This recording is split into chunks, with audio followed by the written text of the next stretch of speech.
Boxer district.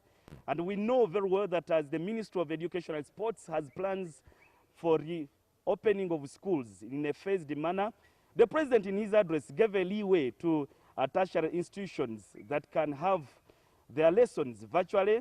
But of course, among them is Nkumba University that has just in the recent concluded their examinations online.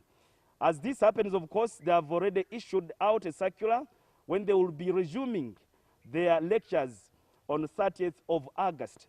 But we want to understand, in such a difficult time, when everyone is grappling to find, especially the families that want to find what to eat, the students that are in their homes, will they be able to get these lectures online? The students who are as far as Moyo, as far as Kiruhura, and many other far places, the end of this country, where internet remains a big challenge.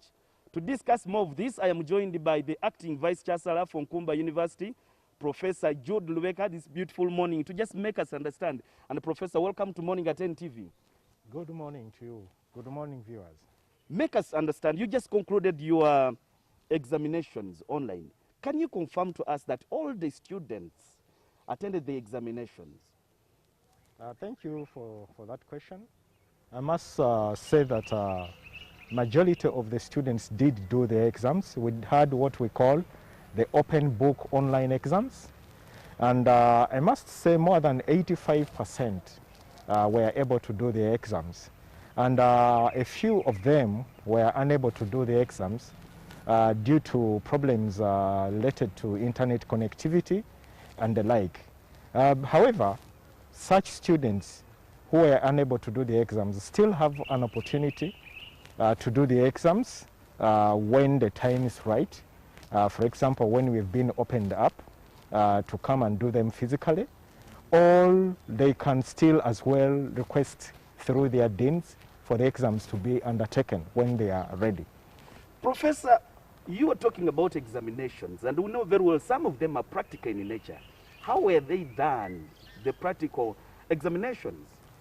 Okay, all practical exams were put on stop until students are physically back on ground to be undertaken. Exams, for example, for schools for the nursing, public health, School of Science, there are some practical exams that were halted until the time is right when we are opened up physically for them to be able to do them. And they will you do have them. issued out a circular that you have to start your lectures virtually on 30th of August. How are you going? Are you sure that the students who are in Moyo, students who are in Bududa, students who are in Kiruhura are able to access internet, that they can attend these lectures? Thank you. The circular issued out, we are starting our virtual learning on the 23rd of August. And we are starting with the distance students. That will be taught virtually from wherever they are.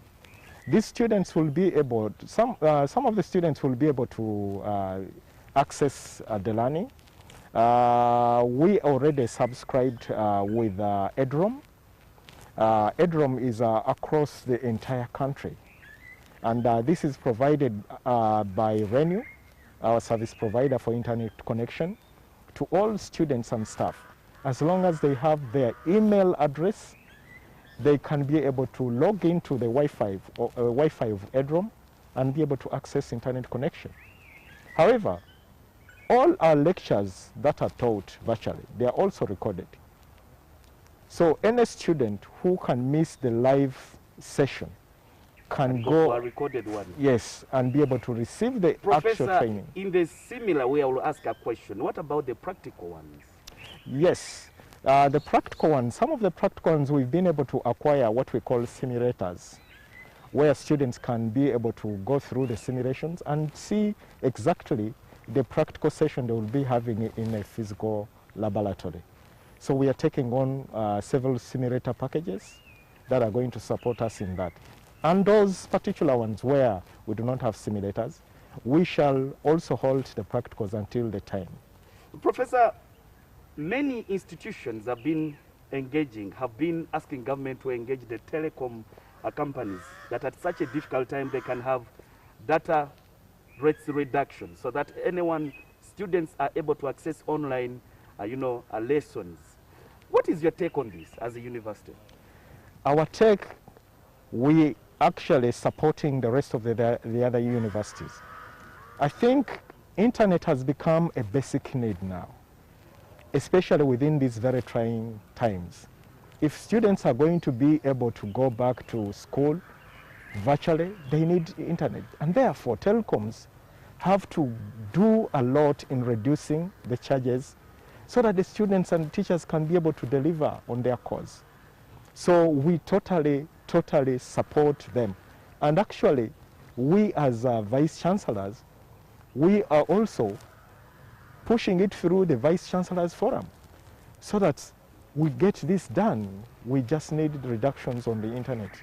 Last time I saw students from Makerere when they were, addressing that there should be reduction in functional fees. You're going to go virtually. The students who are studying here will no longer use your library, will no longer use your internet, and they were asking there should be reduction on functional fees. What is your take on this as a university? Are you going to reduce it? How are you going to handle this? Okay, thank you for that. It's a hard question to answer, but I'll let the students understand. We totally understand their sentiments around this, but they need to understand that despite that they are going to have their lectures virtually, the rest of the other things have remained the same. Their lecturers who are preparing to be able to teach them, they are not accessing the library physically, but we are improving our e-library, all the costs that come to that. There are lots of other expenses that are still ongoing. So it's not that them going virtually, the fees have to reduce.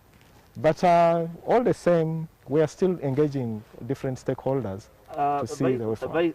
Vice Chancellor, as we wind it up in 1 minute, when are we having this university open, and what are your last words to your learners who are watching us? Thank you for that good question.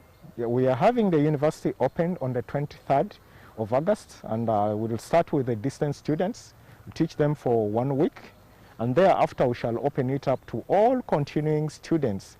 And then we'll wait for when the senior 6 results are released for us to understand when we are going to allow the freshers to come in. But all lectures will be done virtually for now. Well, for time purposes, we'll leave it there. And Acting Vice Chancellor Professor Jude Lubega, thank you very much for speaking to us. Thank you, NTV, for also coming to be with us this morning. Well, Professor Jude Lubega is the Acting Vice Chancellor from Nkumba University, just making us understand in as far as how they have laid a plan to have the university start virtual lessons, lectures on 30th of August. And we know very well many other institutions are as well in that direction, planning for that. And the morning at NTV will this time leave Nkumba University and return to the studios. Ramya Busiku, a very good morning to you and our audience. Well, that's it for this edition of Morning at NTV. Special thanks to the whole team with whom we work in making sure that we avail you with this first-hand information that you need to conquer your day.